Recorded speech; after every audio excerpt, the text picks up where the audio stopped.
Hey, you guys. Right, I'm back at home now and I'm in massive trouble. I'm in massive trouble because I'm so impulsive. Told you I was impulsive and don't think things through. So, do you know what happened? I've been drawing positive messages in chalk. In them chalks. That's all they are. Not spray paints.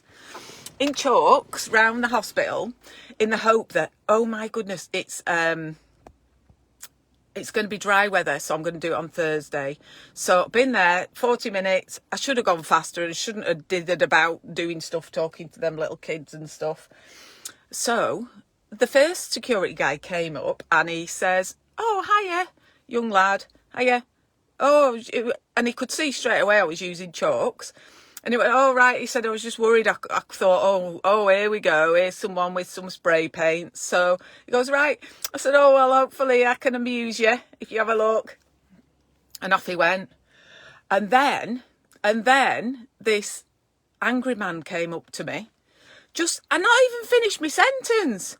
What was I writing? So if you see it tomorrow, they'll probably be washing it off now, won't they?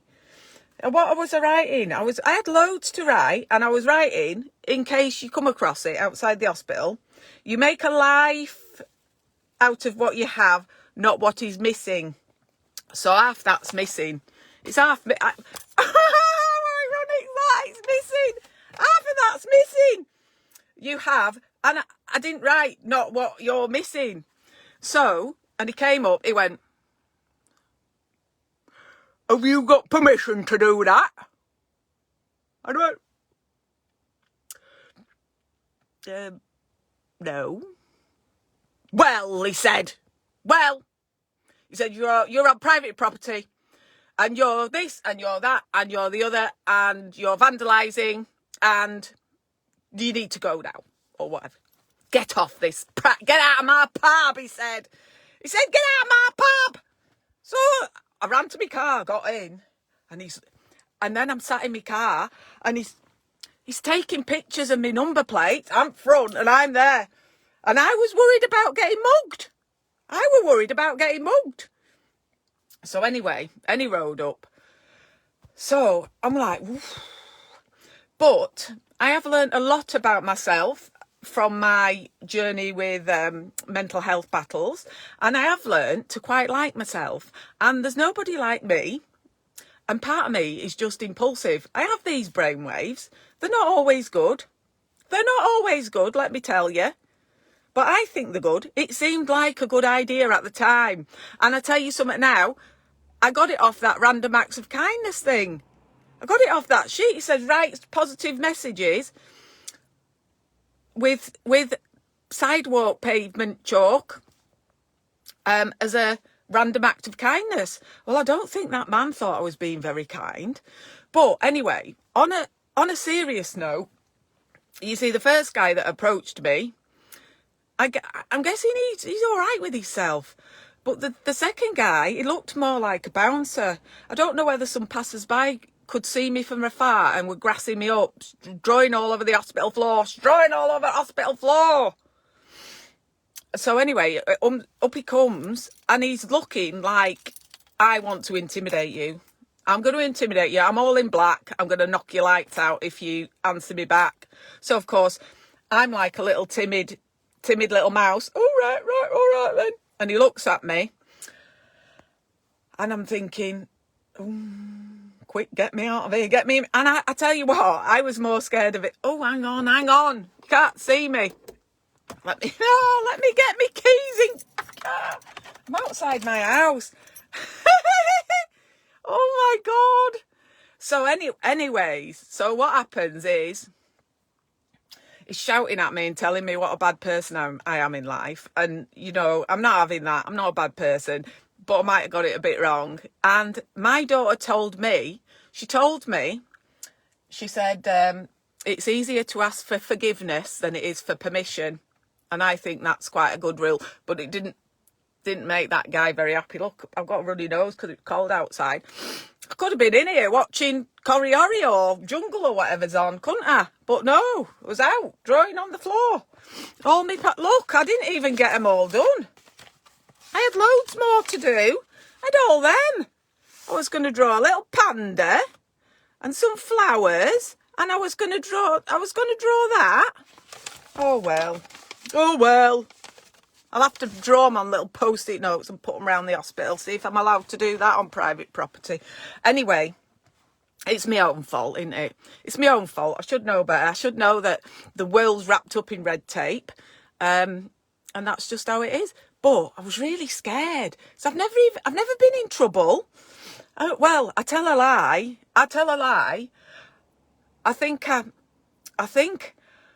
wrote my initials in a desk when I was about 12 at school, in my Latin class. In my Latin class it was.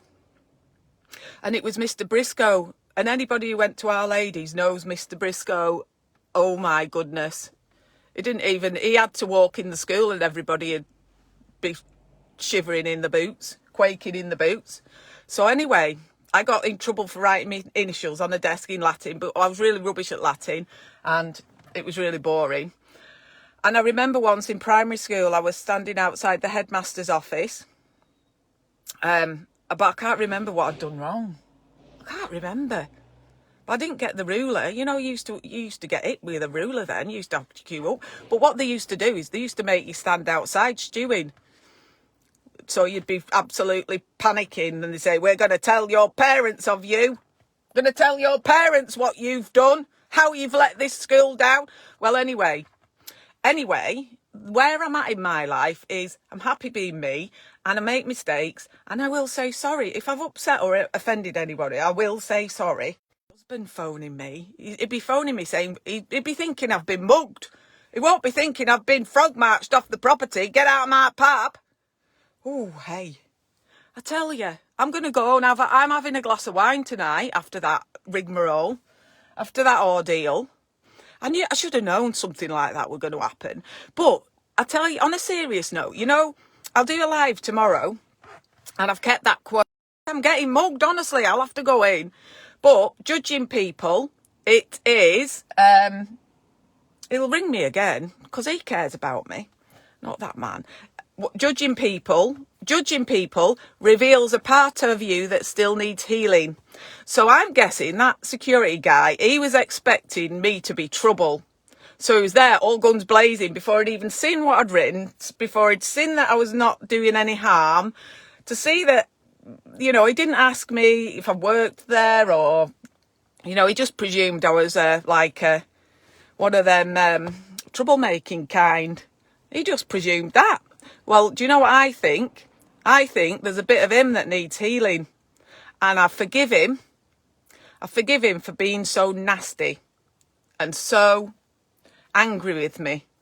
And poor fella, do you know what? It really helps me not be angry at people, because I just think, oh, if he treats people like that, obviously he's been treated like that somewhere, and I just think, oh, it's just, you know, just trying to do a decent thing.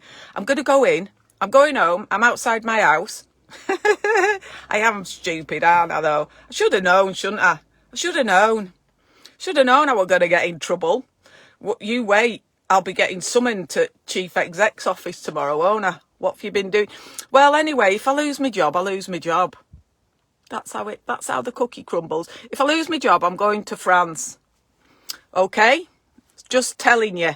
So you might get some lives from France if I lose my job. And I'll have to be called the proud old lady, because I won't be a midwife anymore. Any road up. I still love all you people out there. I still love all my ladies. I'll still try my best, even though sometimes I get it wrong. We all make mistakes. So with that, I'm going nighty-nighty. Love you all.